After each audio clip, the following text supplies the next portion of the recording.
Hit it. Alright, gang. Monday, start of a new week this week.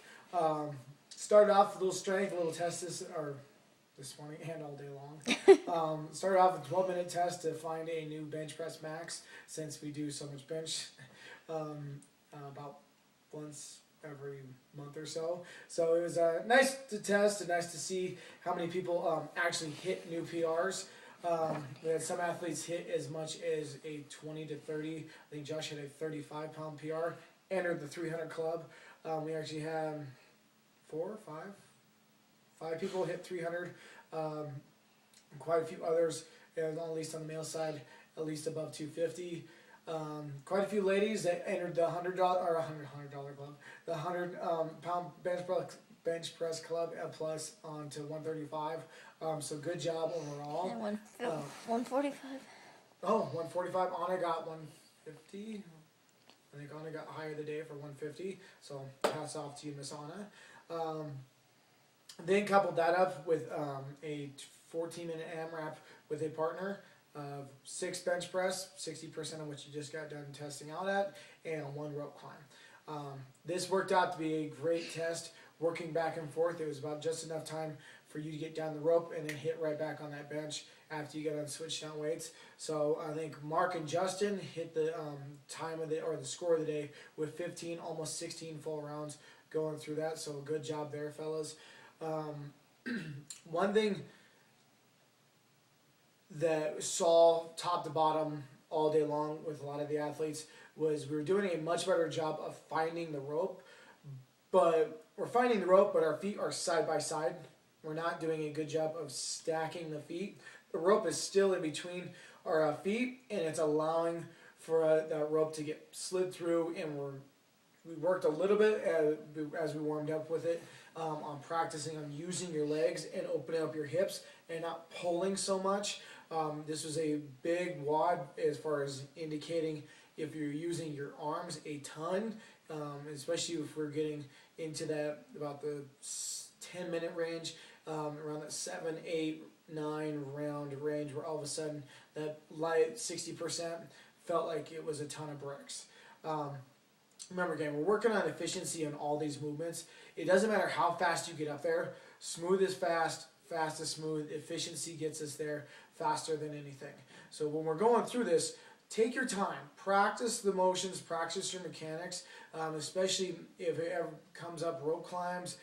You're ever stuck in a spot where God knows you may need to rope climb. When you stack your feet, that rope's not going to go anywhere. You can hold yourself there all day long.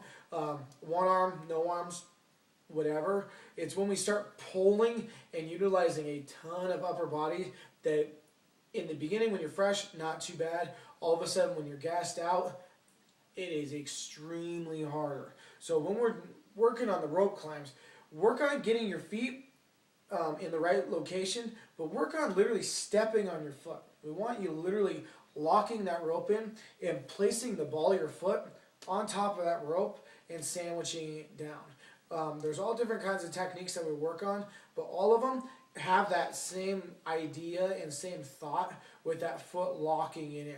If the rope's loose and sliding, you're eliminating a lot of the efficiency and you're using a ton more energy. So as we go through this, gang, and as we work on rope climbs, don't worry about necessarily the speed of it. Work on more your efficiency and technique. The speed will come. Athlete of the day by far has to go to Nettie. For those of you who don't know, Nettie had a stress fracture in her foot, so she's been in a boot the last 3 weeks. And by far, for those of you who have any sort of injuries, any sort of whatever, and you want to cop out of any sort of WODs just because you of a nagging injury, whatever it may be, Nettie is a prime example that, for one, that we can substitute without whatever she's having to scale or change the WOD, depending on what the day is. But today she actually knocked out rope climbs in a full-on boot. We'll post a picture of that. It's very, very impressive. I mean, she knocked out, what did you guys get, 10 rounds? Mm-hmm. So she knocked out 10 rope climbs in a boot. Actually, decent mechanics. She had to use a lot more arms, but she actually stood on the rope and used her legs fairly well, but didn't didn't have anything to say, didn't have anything to complain. She just got in the chalk bucket, said let's go to work, and got it done. It was very, very impressive to see overall. So good job to everyone today. Anyone else? Tammy, Paul, and Jesse all got Oh, the first rope. Tammy, Paul, and Jesse was first. All right. Tammy, Paul, and Jesse, first time up on the rope. Oh, Jody as well. Up on the rope, all the way up to the top. Good job, you guys. You guys utilized great technique. Actually, Tammy, by far, I would say she got first time off the rope, but had the best technique overall. She did a great job of pushing the rope away and actually bringing her hips to the ropes and not pulling so much. I think that helped a ton because I think by the time she got up to the rope, it was on her 6th or 7th trip up the rope. So usually the arms are a little bit taxed, but she utilized great form, got up the rope like it was nothing. Great job overall, gang. See you tomorrow.